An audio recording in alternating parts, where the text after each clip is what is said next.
Everyone, and welcome to today's webinar, The Hidden Architecture Behind Exceptional Healthcare Leadership. Our speaker today is Robert Grossman, founder and CEO of Black Diamond Leadership. At this time, all lines have been placed on mute to prevent any background noise. We will have a question and answer period at the end of the presentation. You can type your questions using the question prompt. They will be answered in the order they were received. Please identify the name of your organization at the beginning of your entry. Also, as a reminder, this webinar is being recorded and will be available in the CIHQ YouTube library within a few days. It's now my pleasure to turn this event over to the presenter. Robert, you have the floor. Thank you so much, Michelle. And I really want to extend a really profound, warm acknowledgement to CIHQ for their partnership and the time that we spent planning for this. I was just mentioning to Michelle that we started talking about this 6-7 months ago, and here we are. So I'm very grateful for this opportunity, an awesome organization in the hospital and healthcare world. So welcome everybody, and please do ask questions. I do like questions, and I'll leave some time at the end, and we'll address as many as we possibly can. So today's topic is a topic that I believe is critical for healthcare. And I want to give you just a little bit of background about me, and then we'll dive into the content. So I've been working within the healthcare hospital environment for about 6-7 years now. And I've worked with 15 plus hospitals around the country, and I've spoken at numerous healthcare conferences, and I've also done work with frontline leaders and everybody else in the organization. And so what I want to share today isn't just theory, it's really a pattern recognition of what I've seen in not only in healthcare, but also in biotech and high technology and even in the professional services world. And the pattern is now consistent enough that I'd be willing to bet that you'll recognize it as well before we're done. So most healthcare leaders are skilled, experienced, and deeply committed to the work that they do. And still, so many fall short under pressure. And so the gap isn't knowledge. We've been through training programs, we've read books, we've attended different seminars like this. It's something else that really just has not necessarily been surfaced for people to really learn and understand how to grow their leadership. And so the gap is actually the architecture. And and exceptional healthcare leaders, they're not exceptional because they know more. They're exceptional because they've built something. They've built a set of interlocking foundations that hold even when under pressure. And when we weaken any one of them or don't develop the three, the whole system underperforms. Doesn't fail, but it underperforms. And today we're going to take a look at what that architecture is and what the costs of it not having it, and how do we actually build it. So the three interlocking foundations are emotional mastery, and that really is about leading yourself, learning how to lead yourself first. And then we look at trust and psychological safety, and trust and psychological safety creates the conditions for high performance. And when we have trust and psychological safety, we can then engage in courageous conversations. And courageous conversations and all the work I've been doing is really the one area that I see so many leaders, again, I don't want to use the word fail at, but underperform or avoid. And when we have courageous conversations, and yes, this does include feedback sessions, coaching conversations, reviews, all types of conversations, we're actually developing people. And when we develop people, we can absolutely raise the quality of care. So let's dive into number one, and it's emotional mastery. Now, it's number one for a very specific reason. And I've been doing this work since 2008. And for the first 10 years or so, maybe more, I kind of avoided, that wasn't kinda, I avoided emotional mastery or emotional intelligence because I thought it was a soft skill. I thought that leaders would kind of poo-poo it and think that it's, kumbaya around the fire pit and, not a hard skill. And what I've come to realize is that actually emotional mastery is the most important skill that we can develop as leaders. Because without it, the other two foundations of trust and psychological safety and courageous conversations can't really perform well. And so you can't also build trust on a team or an organization if you can't regulate yourself. So about 10 years ago or so, I've started doing a deep dive into emotional intelligence. And I won't engage in a contract or an engagement with a company unless we start with emotional intelligence. It's that important to me. And for example, I'm working on an engagement right now with a big pharmaceutical company, and the leadership team is saying, "Wow, we didn't realize how important this topic was, but without it, nothing else works." And so the concept that I use to bring emotional mastery or emotional intelligence, something more tangible that we can actually work with, we have a response chain model. I'm not going to go do a deep dive into that, but I do want to talk about the front end of this response chain, and that's called a key moment. And I'm going to use key moments throughout this presentation. So a key moment is a triggering event, something that happens that demands a response from you, and usually, almost always, it's under pressure. And these moments determine whether you react or respond to these triggering events. And reacting, it's almost automatic. We don't even really think about it. It's that immediate impulse of what we want to do versus responding, which is more thoughtful, it's more measured, it's giving yourself the space to really understand what's going on with you and with others. And so some examples might be that a charge nurse pushes back on an employee, or a physician dismisses a concern, or somebody walks in late, or you get that funny look from somebody, you don't know what it means. We have these triggering events, and we all have them, by the way. It's not because we're not sufficient or something wrong with us. We all get triggered. And some of these key moments are tiny, and some of them can be very, very big. In fact, I just had one this morning with a computer company. I'm on a subscription service with their Inc., and I didn't like the way it was going. And I got on the phone with somebody, and they weren't really responding to my questions and my needs. And I start feeling that heat under my collar.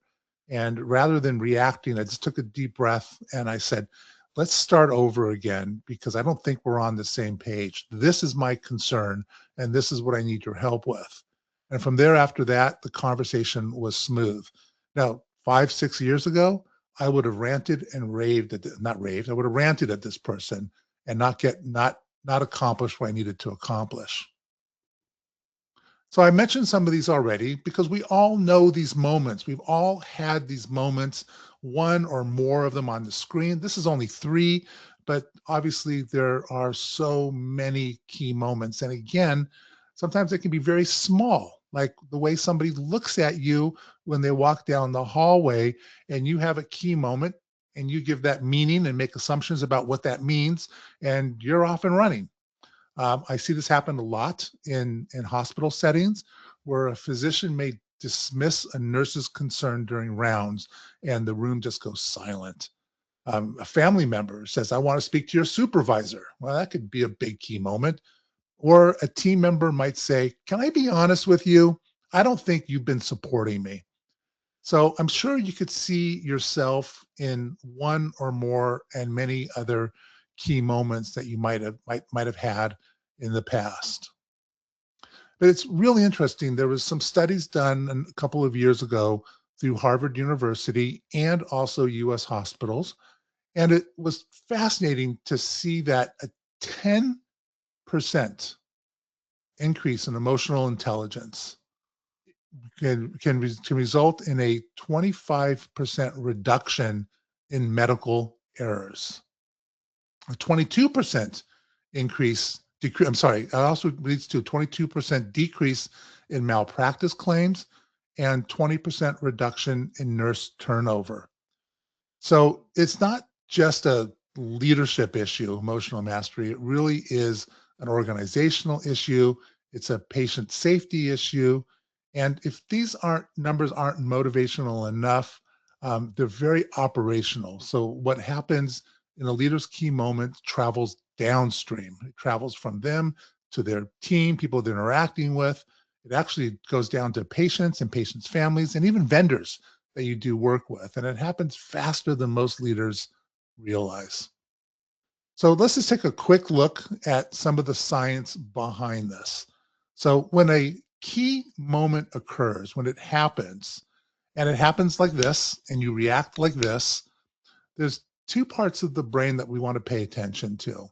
And this is not going to be a brain science lecture. It's just going to be about how these two parts work together and informs us what really emotional intelligence is. So there's the limbic part of our brain. And in general, the limbic part of our brain is the emotional center of our brain. It's very fast. It's survival oriented in many ways. It usually fires first when we have an experience, and it causes an emotional response. Well, then we need to learn how to engage. First of all, we need to learn to recognize when that's happening and then engage our prefrontal cortex. And this is where we're able to make sense of what actually is happening. It's where our best leadership lives, our best conversations live. It's where our friendship lives. It's where so much of our lives live, because something happens to us. We have an emotional response. Our emotions aren't always accurate, and then we need to learn how to interrupt that process and engage our logical brain so we can make sure that what we're actually thinking is happening is actually happening. And an example of this is I had one. The whole story is too long to tell right now, but I used to have a different company 20 years ago in the event production industry, and I was confronted by somebody at the hotel about our setup, and I blew it. I blew up. I got so mad about it, and I was just starting to do this work, and I recognized I'm having a key moment, so I took a breath and then resolved the conflict. But in that moment, I felt like he was challenging my authority. I actually heard my dad's voice. All these different things were happening. And in reality, what he was really saying to me was, hey, this room doesn't look perfect, and I'd like you to help me make it look perfect, right? Which served me as well. So a big part of this whole thing is, some of you might have heard of the amygdala hijack. And I'm going to define it a little bit differently. It's the moment your biology overrides your leadership skills. And those of you who are aware of amygdala hijack, it happens so fast. It floods our bodies with stressor hormones like norepinephrine and adrenaline and cortisol, and it's a fight or flight moment. And what's important about this with emotional intelligence is to understand that even our key moments can trigger the amygdala process at some level. So if you've had a conversation with somebody that was confronting, if somebody looked at you funny, if one of those things happened that triggered a key moment, you feel it in your body. Your body is flooding your brain is flooding your body with the stressor hormones. So your heart rate might increase, your breathing might go shallow, you might feel stress in your shoulders, your vision gets very narrow, and it's really that fight or flight. And the amygdala actually overrides our prefrontal cortex. So part of the work that I do with leaders is understanding this process, understanding the meaning that we make of our key moments, and that usually helps to, over time, subside the amygdala hijack. So when we look at all of this, I call this the consistency gap. And the consistency gap is really important. Like leaders, you attend workshops, companies invest in it, there's a lot of money spent, and typically people leave energized, they're committed, they're feeling like something's going to be very different. And then that key moment arrives, or a triggering event arrives, the pressure hits, and I've seen this over and over again. Leaders revert back to their old behavior or some form of their old behavior. And I got that. Please understand, this is not a character failure. This is what happens when good leaders who learn in one environment and then perform in another, and that environment doesn't always support what they just learned. So this is why organizations keep making investments in leadership development and keep wondering why the needle doesn't necessarily change. And this is a huge value proposition of Black Diamond Leadership, is that we make the difference through our model, which I'm going to touch upon in a little bit. So how is emotional mastery developed? In a simple term, the first thing we want to work on is identify the key moments as it happens, and notice the thoughts, emotions, and impulses it triggers. I remember when I started doing this work and I recognized my first key moment. I was driving down a very busy freeway in Los Angeles. Somebody cut me off, and I wanted to engage in some very creative sign language. And then I started to giggle because I said, "Oh, Robert, you're having a key moment right now." And I took a deep breath and I just kind of smiled and I moved on. So, and we're constantly recognizing those key moments and identifying them. Then we want to learn how to interrupt them. And this is so important. So when we interrupt the key moment, it creates a space between the trigger and your response before the default reaction becomes behavior. So we want to interrupt this process in this response chain. Now, at first, it takes a little bit longer to understand or go through the response chain. But as we practice this over time, we become better and better at it. So for example, now when a key moment happens, I don't really even think of it as a key moment. I just notice something happened and I take a little breath or I do something and I move on and I'm still on my A game. That's another way to look at key moments, right? It's about staying on our A game. And when we get knocked off our A game, we want to get back on our A game as quickly as possible.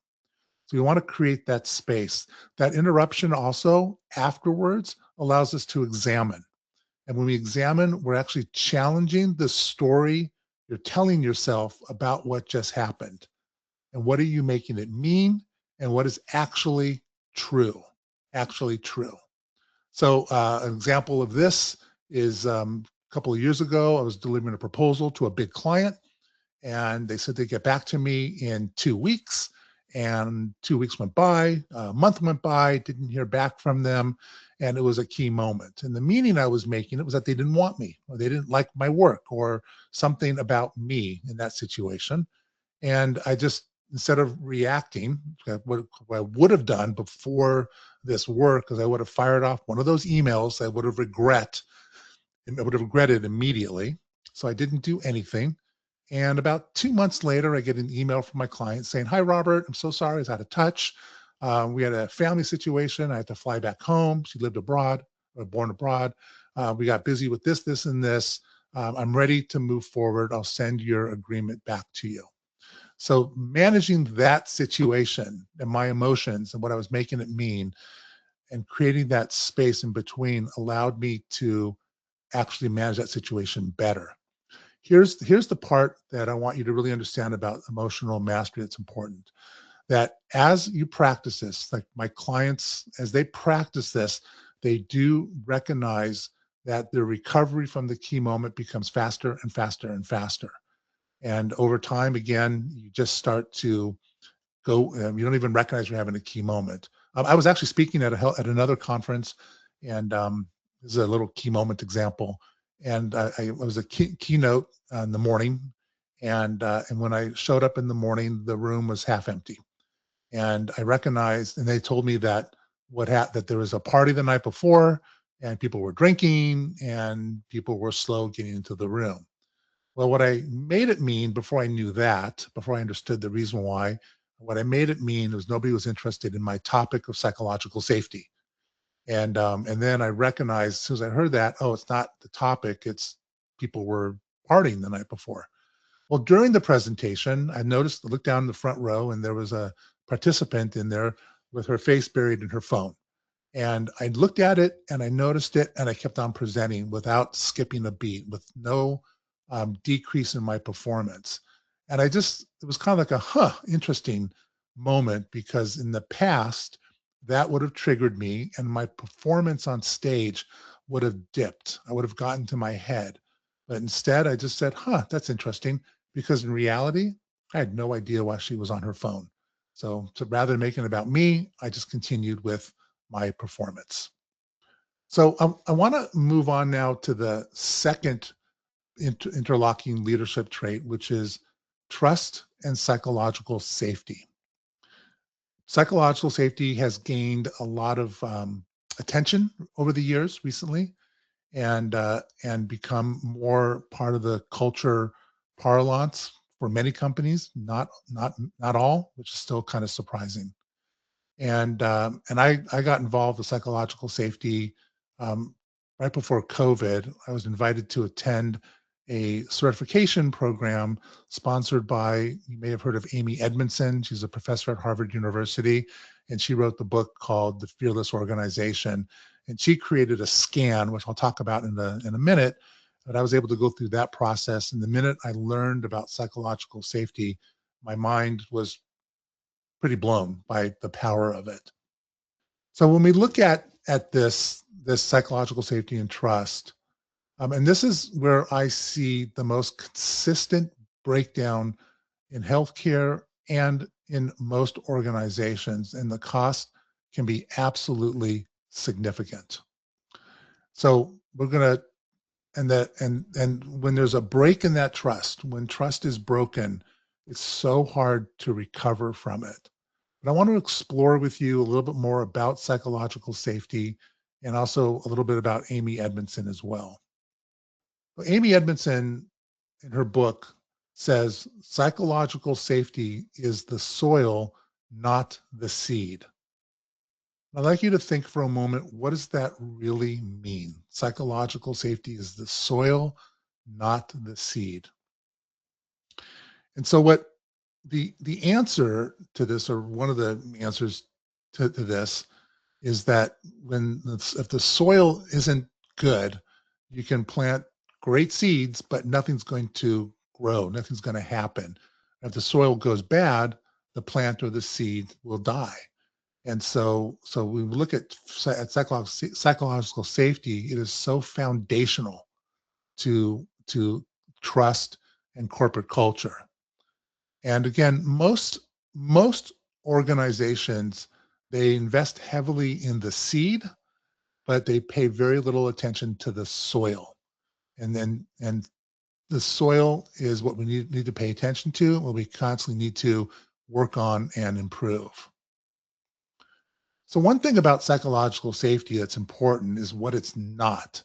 When I did my very first presentation on this, somebody raised their hand and said, "Oh gosh, is this about us treating everybody with kid gloves?" And I said, "No, actually, it's the opposite of that. It is not about being nice. It's not about being mean either, but it's not about being nice. It's not about avoiding conflict, and it's not necessarily about consensus.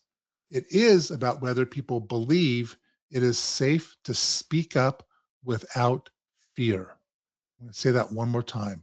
It is about people feeling safe that they can speak up without fear, that they can contribute without the fear of any penalties. They can report a mistake without the fear. So psychological safety is not a comfort initiative.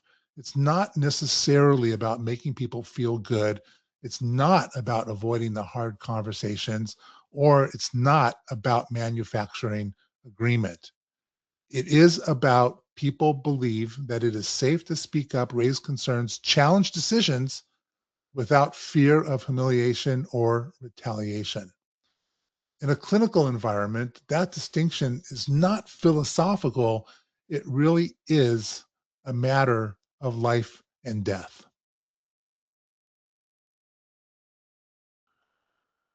So when we have psychological safety in an organization, people can challenge assumptions. Mistakes are reported immediately and or surfaced very quickly so that corrective actions can be taken. Concerns are raised early, not delayed. And with this, we have learning and innovation accelerates. So it really is about creating the conditions of what Amy Edmondson calls radical candor. It's about truth to power. In a high psychologically safe environment, anyone on the team can question the doctor's orders, not defy them, but ask a question about them. And if the physician practices psychological safety, they're going to respond in a way that helps educate people about certain decisions. Now, I'm not suggesting that in a crisis or in a code blue situation or anything like that, people are starting to say, hey, can we stop a second? I got a question. Okay, it's not that. It's maybe during rounds or it happens afterwards so people can learn. So then mistakes are reported immediately. When something goes wrong, we want to surface it fast. We don't want to sweep it under the carpet. In fact, Amy Edmondson was studying at a hospital, and the engagement was to figure out why some departments had a higher ratio of accidents and death than others. And her assumption was that the high performing teams would have a very low incident of mistakes and death, and the low performing teams would have a much higher one. Well, what she found was the exact opposite, and it shocked her. And she didn't understand the data. That then, through further investigation, what she realized was that the low performing team wasn't reporting their mistakes. They weren't acknowledging them. They were sweeping them under the carpet. They were covering them up. And so corrective actions were not necessarily being taken, and there was no learning and innovation about how they do work. High performing teams had a much higher rate of accidents or reported accidents because they felt comfortable and they felt safe that they could report these so corrective actions could be taken immediately. I want to take a quick look at 4 domains of psychological safety, or 4, not the domains, but 4 impacts of it. And one is called invisible silence. And that I just noticed there's a spelling mistake there. Shouldn't have drawn attention to it, but I hope that we have psychological safety here. So individual silence is the one thing everyone knows that no one says out loud. So for example, when the Challenger space shuttle blew up, the engineers knew the O-rings were not designed for an environment that went below 32 degrees. And the night before the launch, it was 28 degrees on the pad, on the launch pad, and nobody reported it out of fear of retribution. That also goes into dangerous silence when you choose not to speak up because they don't believe it matters or because of authority. And then there's unconscious calculators. Every person on your team is running this calculation right now.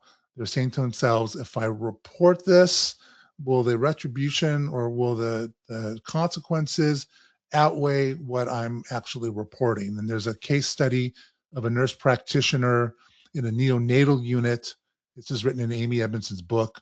And she was preparing a child, a baby, a premature baby in the neonatal unit, and the doctor came in and looked at the chart and turned around and was ready to leave. And this nurse thought to herself, wait a minute, the doctor didn't prescribe the medication for helping the lungs of premature babies. And at that point, it wasn't mandatory, but it was pretty much their standard procedure. So she made an unconscious calculation in that moment because she had seen this doctor dress down other nurses that challenged the doctor or brought up questions. And so the unconscious calculation for her was these babies will probably be fine. The doctor knows more than me anyway, so I'm not going to say anything.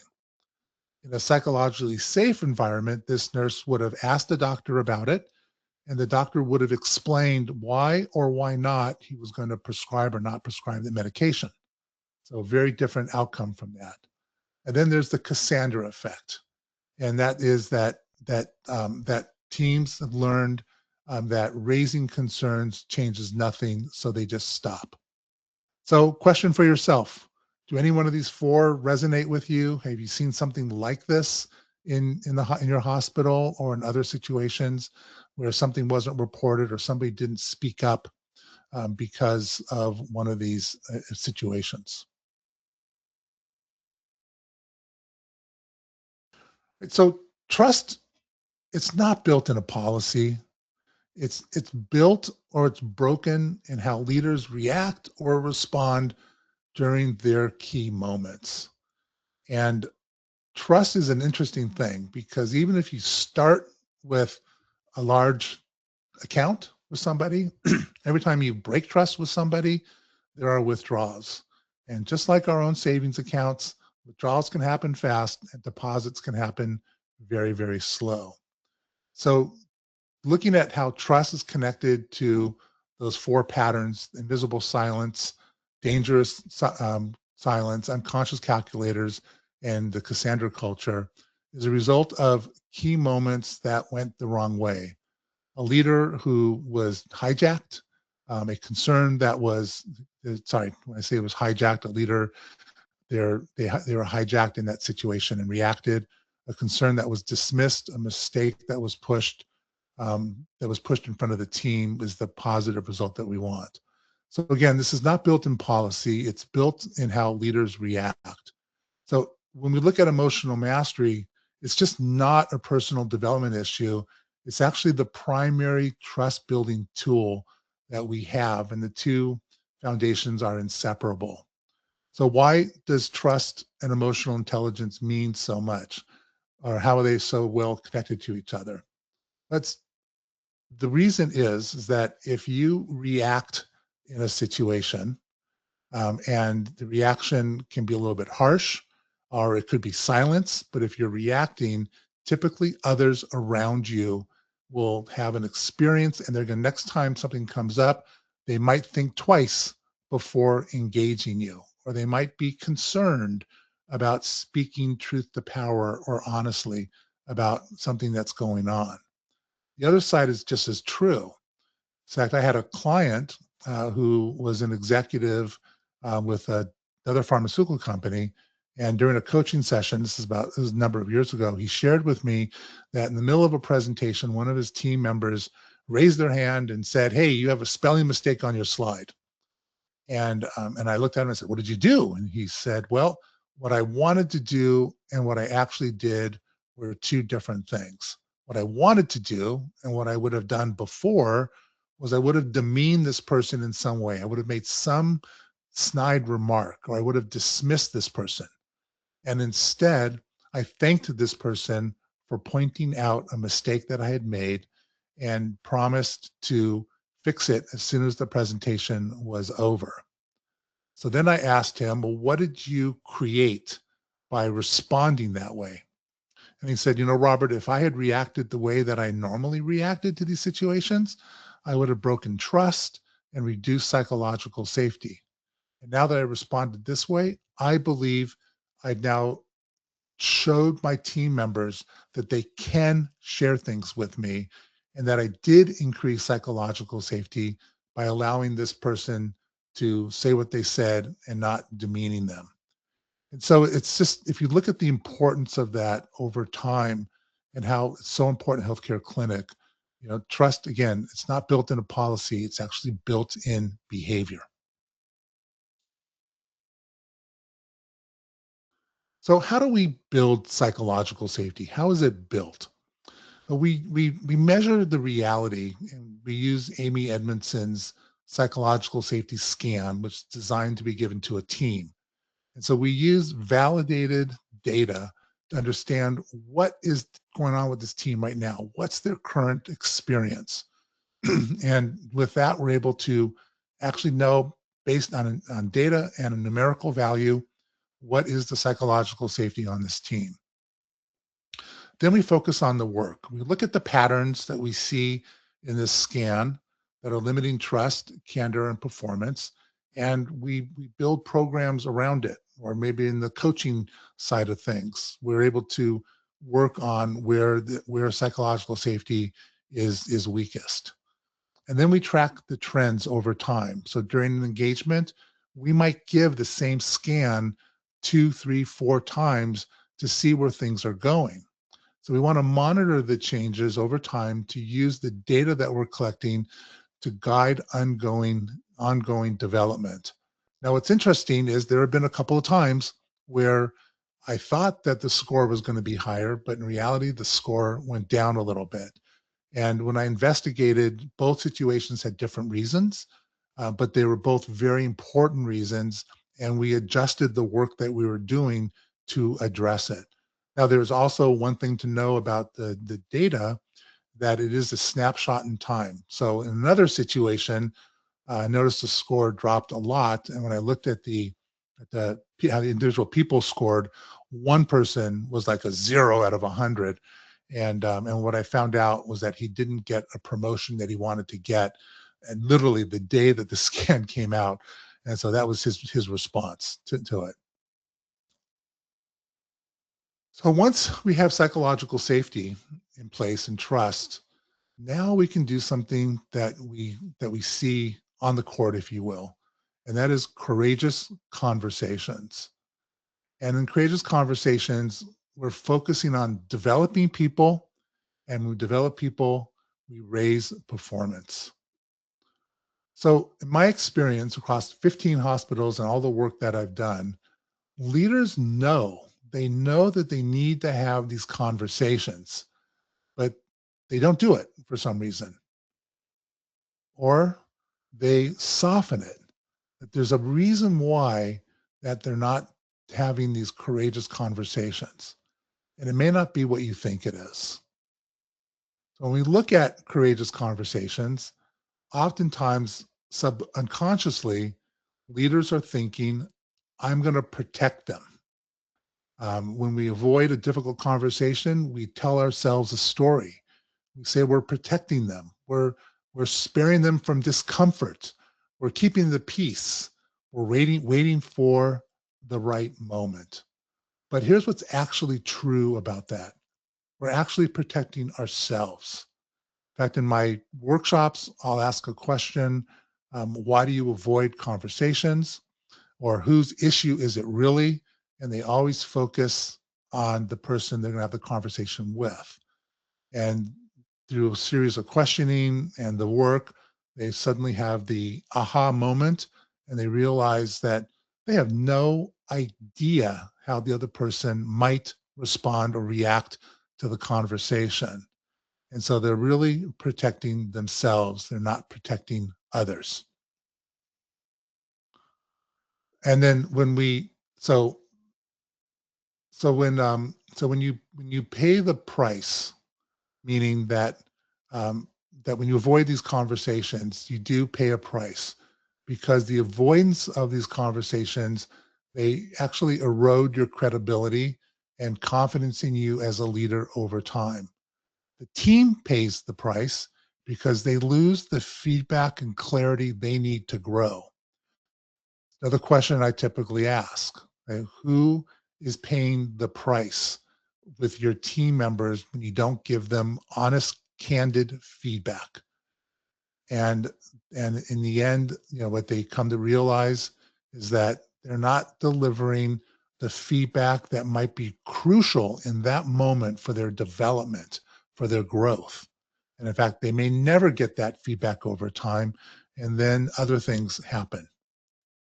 The organization also pays a price because performance slows when the truth gets filtered out, and the patient pays the price because every hesitation at the leadership level ripples down through the organization to frontline providers.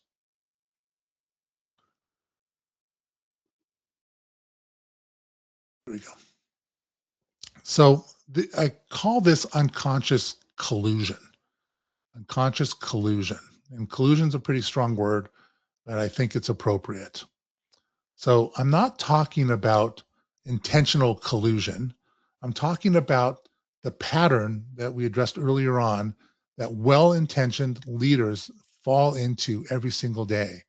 It's the pattern that leaders engage in when they mistake comfort or compassion. When we soften feedback because we don't want to hurt someone's feelings. When we avoid a difficult conversations because we know it'll be uncomfortable. When we lower expectations, make excuses, or rescue someone from consequences that they actually need to experience. In the moment, it may feel very compassionate, but compassion and comfort are not the same thing. Real compassion is helping someone grow even when the growth requires discomfort. One of my clients said we need to lean into that discomfort and have compassionate, have courageous conversations.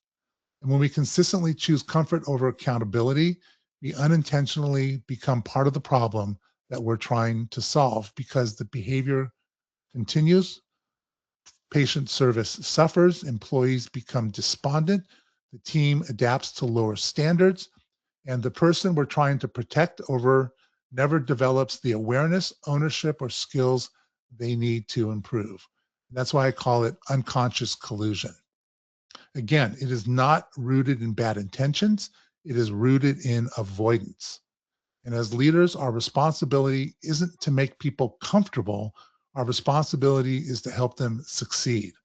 And in healthcare, this becomes even more important because when accountability breaks down, communication suffers. When communication suffers, mistakes increase, and mistakes increase, patient outcomes will be effective. And that's why courageous conversations are just not a leadership skill. It's actually a leadership responsibility. And when we avoid conversations, well, that teaches the team something else. It teaches the team that what can and cannot be said, what will and will not be addressed, and over time, that learning becomes the culture of the organization. So people learn whether concerns will be welcomed or dismissed, whether accountability matters or can be avoided, whether difficult issues can be addressed or quietly tolerated. And this is exactly why courageous conversations aren't just about performance management. They're about shaping the environment people work in every single day. So to share, I have actually a success story around this. And I work with a hospital in California where we spent a considerable amount of time developing leaders there around these three very foundations that we've been discussing: emotional mastery, trust, psychological safety, and courageous conversations. A couple months after the engagement ended, or that part of it ended, the CEO named Doug, reached out to me and he told me something that I was thrilled to hear, that their patient experience scores had increased significantly. Now, he didn't attribute it all to my work, but he attributed a meaningful portion of it that the improvement was connected to the leadership work their teams have been doing. And this is what he said. What struck me about the conversation was that we weren't working on patient experience directly. We weren't redesigning clinical procedures or implementing a patient satisfaction initiative. We were helping leaders become more self-aware, building greater trust, creating a safer environment, and speaking up and having the conversations that previously would have been avoided. And according to Doug, this showed up in the patient experience.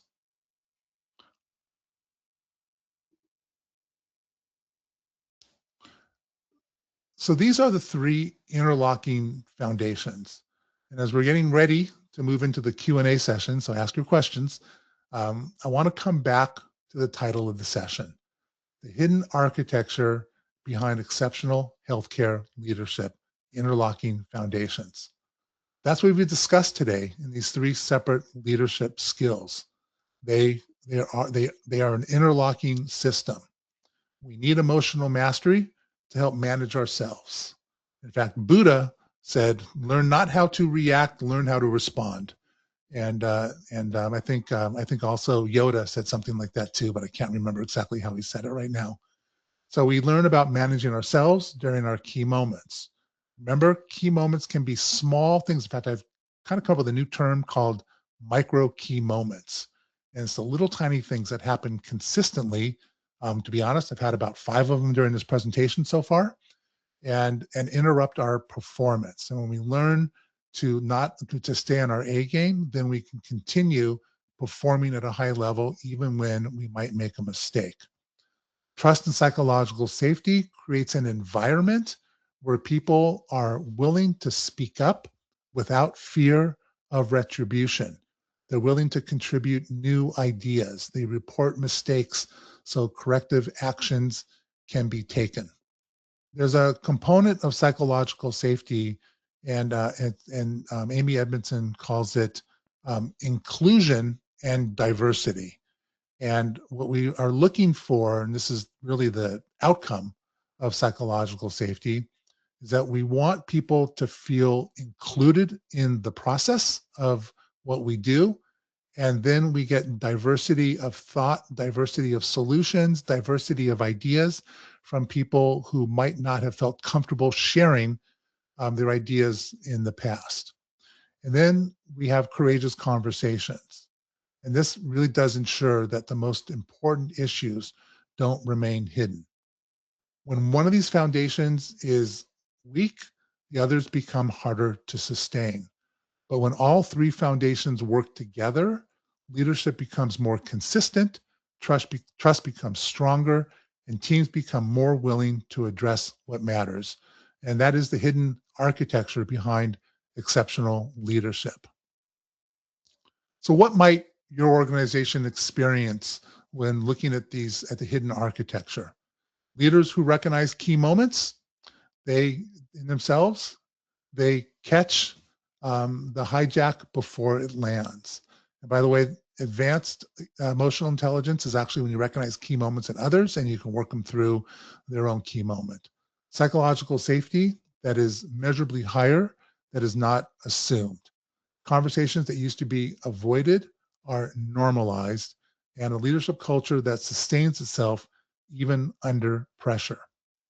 I had a participant in a workshop speak up recently when we were talking about psychological safety, and I want to see if I can recreate what she said because it was so brilliant. She said, in a psychologically safe environment, courageous conversations are no longer courageous; they're just our normal conversations. So something to think about, and if you want to share it in a moment, what conditions, which foundation needs the most attention in your team right now? And before we pop into questions, you will be receiving a 3-minute diagnostic tool from me that you can take for yourself. You can share it with others if you want, and it will see how you are rating in these 3 areas. If this resonates with you, I'd love you to reach out and we'll just have a conversation about it. And very soon, we're going to be launching a healthcare leaders cohort. And if you're interested in that, I need you to let me know. So when we launch it, you'll be able to participate in it. All right, so let's open up the floor for questions. I think I have to read them here somewhere. Thank That, you, Robert. that QR code, by the way, you can download my contact information if you want to get it right away. Yes, thank you again, Robert. And I've got access to the questions, so as they come in, I will read them. So as a reminder, you can type your questions using the prompt at the top of your screen. Please identify the name of your organization, and as that gives Robert any insight into special considerations that need to be addressed. And please be sure your question is worded clearly. So I just want to say I really appreciated this PowerPoint, and I'm looking forward to revisiting it as opportunities arise to share and engage this with hospitals that we work with. So very good, excellent for that. All right, sir. It looks like there are no questions in the queue, but his contact information is there, and please feel free to email Robert or me, and I will share the ask. Oh, here we go. From Michael Ellard. Early in the presentation, you mentioned metrics about an increase in emotional intelligence increasing positive outcomes. How is emotional intelligence quantified? Thank you, Michael. Thank you, Michael. It's a good question, and I'm not sure I said emotional intelligence. I said psychological safety. However, we can quantify emotional intelligence as well, and there is an assessment. There's an emotional intelligence assessment, and what we do with that is we will give it before the engagement, and then we will measure it again at the end of the engagement. Where leaders see it showing up is how their teams begin to interact with them. One leader shared with me after just a couple of months after doing the initial work around emotional mastery and courageous conversations, that his team members actually said to him that they feel more comfortable speaking up, that they want to contribute more, they want to take on more responsibilities, and they actually felt good about being in working on this team. So it's a great question, because it is a harder thing to measure quantifiably, but there is an assessment where we can measure it. Psychological safety is quantified in actual data. The scan was developed by Amy Edmondson, again, who's a professor of leadership at Harvard University, and then she developed the scan to be able to give it to a team of people so we can actually see those results. And it's all done on a Likert scale, and it not typically, it shows the median on the team, and then it shows the standard deviation, just so we can then see how far down somebody might be lacking in psychological safety, or how high people are. And it also tells us how much of the team is feeling less psychologically safe versus how much the team is feeling psychologically safe.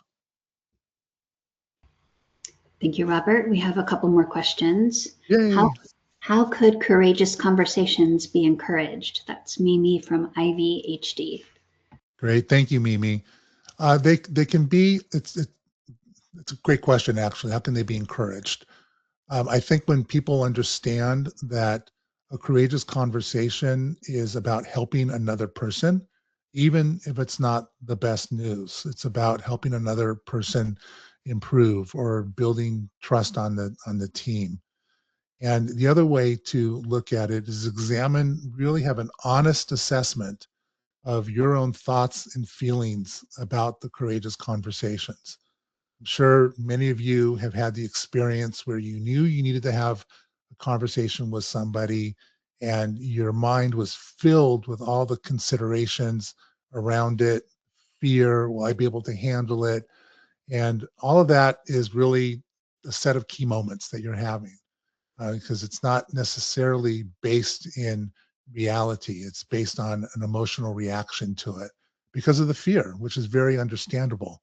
I avoided conversations for a long time, most of my career, until I started doing this work. I would dance around difficult conversations. I remember when I had my other company, there was somebody who was so underperforming, and the courageous conversation needed to be to let that person go. And I didn't do it for 6 months. I suffered with it. And when my wife at the time, when she would say, "Why aren't you letting this person go?" I'd say, "Oh, what about his family? What about this? What about that?" And she would get so frustrated with me. That's not why she became my ex-wife, but she was so frustrated that I wouldn't take action. And of course, the moment I took action, I felt so much better. And I didn't even realize the impact on the culture of the organization this person was having. He wasn't a bad person. He just was not a cultural fit, nor did he have the skills to do the job he was doing. But I suffered with that for 6 months because I was unwilling to have that courageous conversation. Outstanding. Brittany from Eastern Plumas Healthcare. What are more examples of interrupting or creating space between a trigger and a response? Great, great. Thank you, Brittany. So examples of interrupting them, there's actually things that we can do. We build a toolkit around things that we can do. So the easiest for me is to take a deep breath, or even just a breath, just pause. That pausing is creating a little bit of space between what just happened and how we're going to react or respond to it. So by taking that breath, that works. Other things that I do and that past clients have suggested, if you're really having a bad day, if you ever have bad, if you're not able to interrupt a key moment, you might want to go for a walk if you can, or you might want to turn some music on. You might want to do something more active, more physical, or you might want to do something that's quiet so you can meditate or just get your thoughts clear. Um, I've done things like, I played with my dog sometimes when I've had a key moment and I needed to break it. Tony Robbins, you guys may know who Tony Robbins is. He talks about doing something that is opposite of the way that you're feeling, something that breaks you out of your current state of mind. So if you're feeling really stressed and anxious, The opposite of that might be going for a walk if you have time, or again, that deep breath. So it's important to build these toolkits because you can't use them all in any situation. If you have a colleague who's been developed in this, Brittany, I know you do. You could go to one of your colleagues and say, "Boy, I'm having a key moment right now. I'm really upset about this. Can I share with you what I'm upset about and give me a reality check?" That might be something else that you can do as well. Right. Another question, Charles Donovan, EPHC. Insight versus a question. His email signature tag is, "In a world of amygdala, be the PFC." I found the connection between this and your presentation to be key, all caps. I try to practice this, but will often fail during a stressful period. I believe you have given me some keys to recognize the triggers and react, particularly to slow down, take time between recognition and reaction. Gives me another step to work on. Thank you, And Charles. fantastic, Charles. I'm so happy to hear that. Yeah, you mentioned the amygdala. The amygdala is very tricky because it is designed biologically to override our logical brain. It's designed for our very survival. So it doesn't want you to question whether or not there's danger. It just wants you to react, get ready to fight or flee. And I added freeze to it. And the importance of it is that it's not based in rationale. And I'm going to tell a quick story and then any additional questions. When I was in high school, we had a high school ski trip up in Lake Tahoe area. And they put the boys in one hotel and the girls in another hotel. And I wanted to go visit the girls' hotel. It was about 9, 10 o'clock at night. And I was walking down this long road, forest on both sides, no lights. And was the era of Bigfoot. We really believed Bigfoot existed, or some of us did. And I heard a rustling in the bushes in the forest. And my first reaction was, "It's Bigfoot. Oh no." And I felt my pulse increase and I wanted to run. And then I had to giggle a little bit because I recognized Bigfoot wasn't real. But every time I heard that wrestling, my amygdala kicked in at some level. So it's not necessarily based in any form of reality. And when we feel that amygdala is kicked in and our adrenaline is high and we may do, by the way, another thing, Brittany, that you can do too, is that it may not always be the right time to engage in a conversation, or you might need to take a break from a conversation. And I've done that. I've just said, "Hey, I need to take a break from this conversation for a moment, and I'll be back in 5 minutes." So by that self-awareness, recognizing where you're at, you can't always manage it in the moment. Over time, you do get better and better and better and better at it, and it has less of a hook on you. Thank you, Robert. Leslie Thompson of Texas Rehab Keller would like to know where she can access the PowerPoint. She's only able to listen in. Oh, okay. I have a note to send her your information and get you connected. And if you send it to me, I'll disperse it, or they can reach out to you via the scan. Is that correct? Yeah, I'm going to send out an email with the document to everybody with the scan on it. And if you want something back from me, like a copy of the presentation or any other information, you can email me back. Otherwise, I won't be contacting you again. Or if I do, it'll be in a different format. But I'm happy to share it with you. Thank you, Robert. Let's see, that looks like that's all the questions. So again, this has been recorded and will be available on the CIHQ Partner YouTube page. Any last words, Robert? Yeah, I'm going to just make a last word about emotional mastery, because the impact of it goes well beyond work, and it goes into our personal lives and makes all of our relationships better, with our children, with our spouses, with our friends, with our ex-spouses, if that's the case. And it is really the foundation, not only for success at work, but success in our lives. And I'll close with one last story that happened at a holiday party for one of my clients this past winter. And he came up to me at the end of the party with his wife, and he looked at me and he said, "I want you to know something really important to me. We never talked about my family and we never talked about my wife, but the work that we did around emotional mastery saved my marriage. What else can I say? Oh, that's wonderful. All right. Thank you, everyone. Enjoy the rest of your afternoon. Great. Perfect timing, sir. I'll talk to you soon. Take care. Bye, everybody.